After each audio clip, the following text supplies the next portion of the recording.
इस साला ना अभिला चूहवा आइल बा ना अभिला मुसवा आइल बा।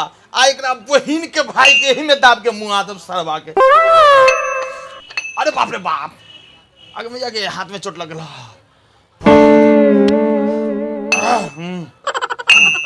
भैया साला ठेकेदारवा के धर के लिए ली। हाँ अरे साला यह बतवा तू आराम से ना बोल सकले रहा। ए लौड़ा हमर करते धर के ल लियो हम के ले ले तो साला हसान के ले रे।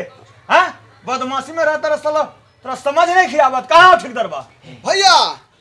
बात करो ऊंची मारो हजीम बढ़ल को चूची। अरे साला रे हमरा मौका समझा रे साला रे। सुन चल हमरे लइका हो गया, तू हमरे उल्टा बोला है रे। नाम सुने तो दुनिया शांति। अरे भैया हां इहे नु साला रुदल क्रांति रे। चुप साला का ठेकेदार बगीचा में बांध के रख ले साला के। चल चलो चल तो ठेकेदार वो क्या दिखा फड़ हुआ साला। भैया ले मुसबा भैया के बुलाने गया है तो आया है नहीं साले। हमको डर भी लगता है, मोट छोट आदमी है और हिलिएगा नहीं तो ठोक देंगे। ना भैया ना डर लगता है, गोली भी मार दीजिएगा।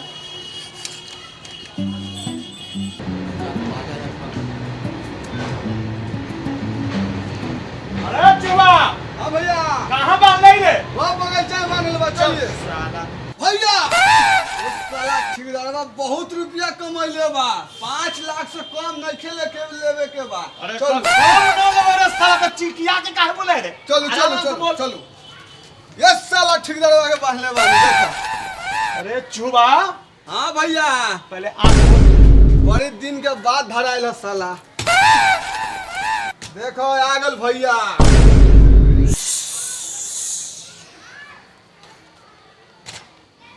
का हो ठेकेदार मौसा का हाल बा?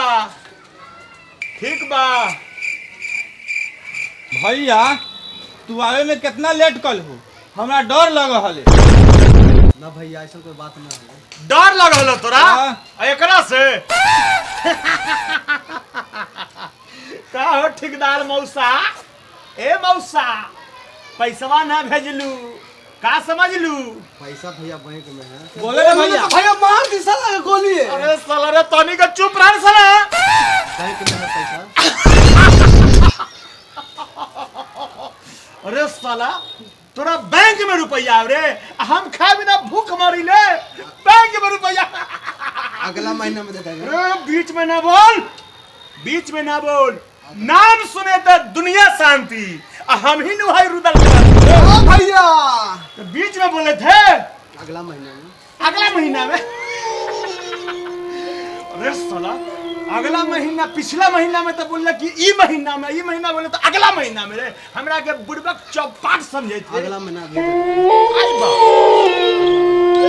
बा अगला महीना में उठा भैया आज साला का मार दे गोली। रोक ना रे साला, गोली मार देबे त लेभी लाड़। अगला महीना में दे ए ठेकेदार अपना घर करके फोन 5 लाख रुपया मंगा लो। 5 लाख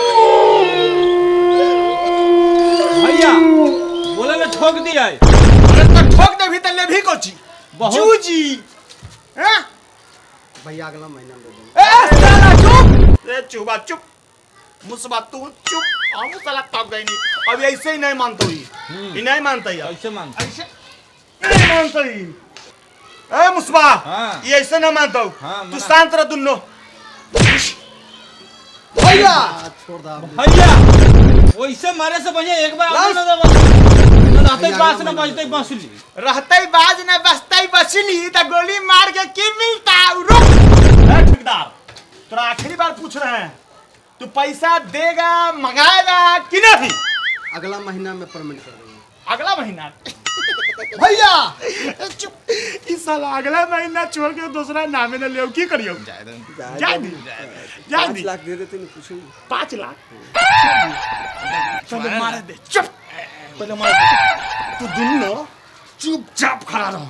ठीक है भैया हमर देख ठीक है भैया।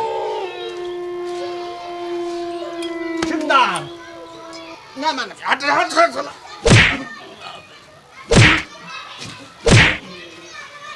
देवे कि ना पैसा ही बता पैसा देवे कि अगला महीना छोड़ कर कुछ आओ बोला हो मौसा अगला महीना ना ये महीना में चाहिए हमरा चाहिए मिलता कि ना